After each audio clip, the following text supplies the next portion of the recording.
faut bien manger pour être heureux et pour avoir moins de sécheresse. Je suis bien d'accord.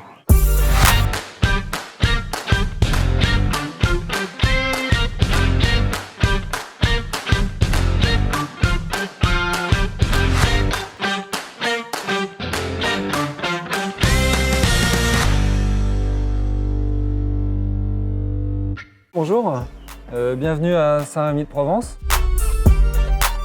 Je suis aujourd'hui avec le chef étoilé Antoine Gras.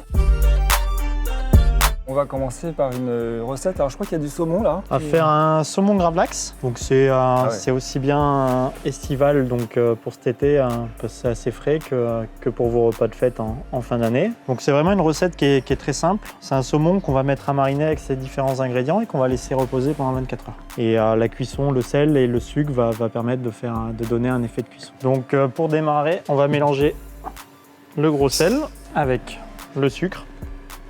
Dans la recette initiale, il n'y en a pas, mais je mets toujours beaucoup de bérose, ce qui permet d'amener un petit goût subtil enfin. Des graines de poivre. Entières, on n'a pas besoin de les... Non, on les concasse pas, sinon après ça va être trop fort. C'est trop piquant. L'aneth, qu'on va en revanche hacher grossièrement.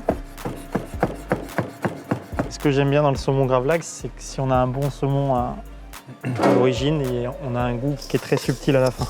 Tu conseilles quoi comme saumon alors? Moi, je prends toujours au moins un label rouge, parce que le saumon sauvage est assez rare, mais ça permet d'avoir un label de qualité. Et généralement, je prends de Norvège. Une fois qu'on a tout mélangé, nos épices et notre sel, hop. Ah, c'est joli ça. Sur le saumon, j'ai bien gardé la peau. Donc là, il est cru là. Hein. Là, il est complètement cru. J'ai enlevé l'excès de gras qu'il y avait sur le ventre.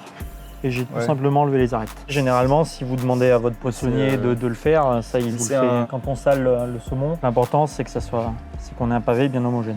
Et ensuite, venir tout simplement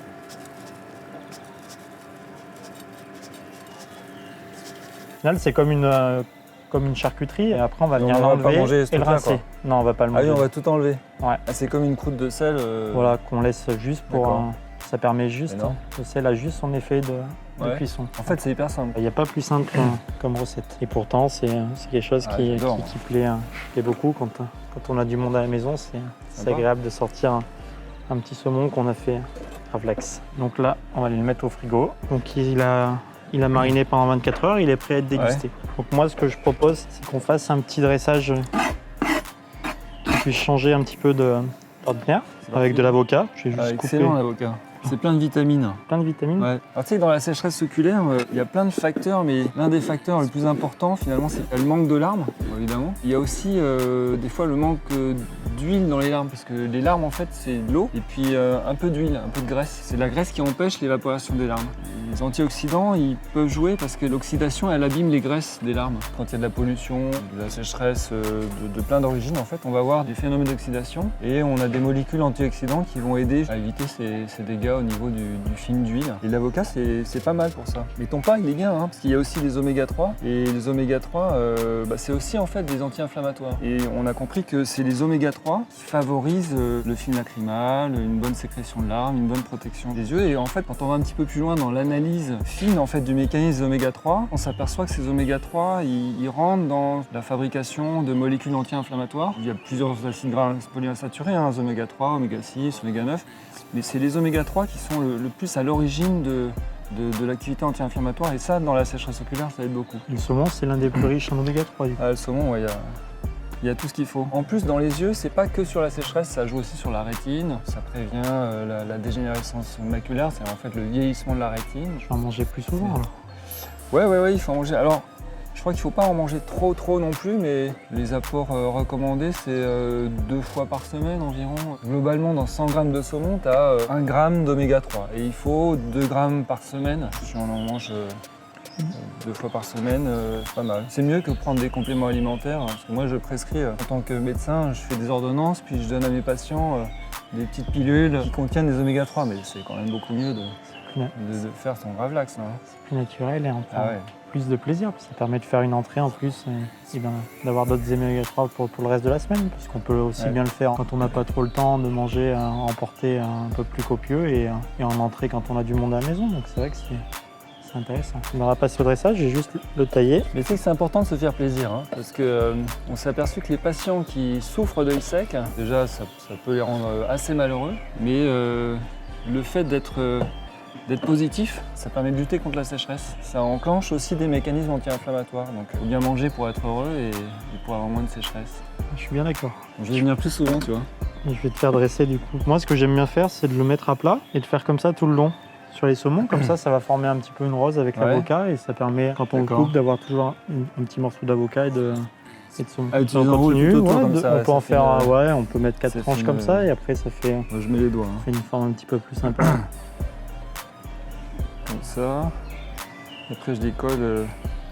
Non, c'est un vrai métier là. Voilà. C'est parfait ça. Et ben après on va juste le dresser dans l'assiette. Puis généralement moi je le sers soit avec une crème fraîche où on rajoute des herbes et des zestes de citron et un peu d'aneth et toujours un petit peu de citron à côté pour ceux qui aiment mettre du jus dessus. De le faire préparer dans le sucre, le sel, c'est ce qui va se passer en fait. Parce que là il est cru mais pas cru en même temps. Non, c'est ce qu'on appelle cuit par le sel. Il est cru au niveau des nutriments. Mais en revanche, pour quelqu'un qui n'aime pas le poisson cru, on va avoir une impression de cuit, c'est-à-dire au niveau du texture, on va perdre de l'humidité. Il y a un effet d'osmose avec l'eau qui est absorbée. Et ce qui nous permet d'ailleurs une conservation qui est plus longue, comme sur une charcuterie. Combien de temps tu peux le garder ça? Ça on peut le faire en fin de semaine et le manger tout au long de la semaine. Une fois qu'il est gravlax, c'est pas comme du frais où on est obligé de le consommer. Parce que le poisson, plus il est frais, plus il est de qualité, bien entendu. Mais ce qui permet des fois, quand on n'a pas l'occasion de manger un pavé de saumon, de le faire gravlax et de le manger en entrée dans la semaine. Puis en même temps, il n'est pas cuit, donc tu vas pas dénaturer les nutriments. Non. Parce que les oméga 3, par exemple, c'est des acides gras, donc c'est des graisses, mais c'est des acides gras particuliers parce qu'ils sont, on appelle ça polyinsaturés. Et les acides gras insaturés, quand on les met dans la poêle, ça va saturer les liaisons au niveau de l'acide gras. Donc en fait, il est plus polyinsaturé, on le resature. Donc du coup, on va perdre les qualités des acides gras essentiels. Et le fait de le manger cru comme ça, je pense qu'on garde vraiment la nature polyinsaturée de l'acide gras. À mon avis, c'est mieux. Et ensuite, hop. Ouais, magnifique. Voilà, une entrée. Non, ça jette là. Hein. Je pourrais épater ma belle-mère. Ah bah, c'est parfait. Je pensais que c'était beaucoup plus compliqué que ça, hein. C'est génial. Non, le saumon gravlax, c'est une recette très simple et très rapide, comme on a pu voir. Et ben, on va les manger. Il faut goûter là. Donc voilà, alors là les convives, ils vont être contents. Hein. Saumon gravlax avec de l'avocat. En plus, ceux qui ont la sécheresse oculaire, vous pourrez l'expliquer qu'il y a tout ce qu'il faut pour les yeux. Oméga 3 dans le saumon, et puis antioxydants, vitamine E dans l'avocat, et puis que du bonheur. Donc merci Antoine. Merci, à bientôt. À bientôt.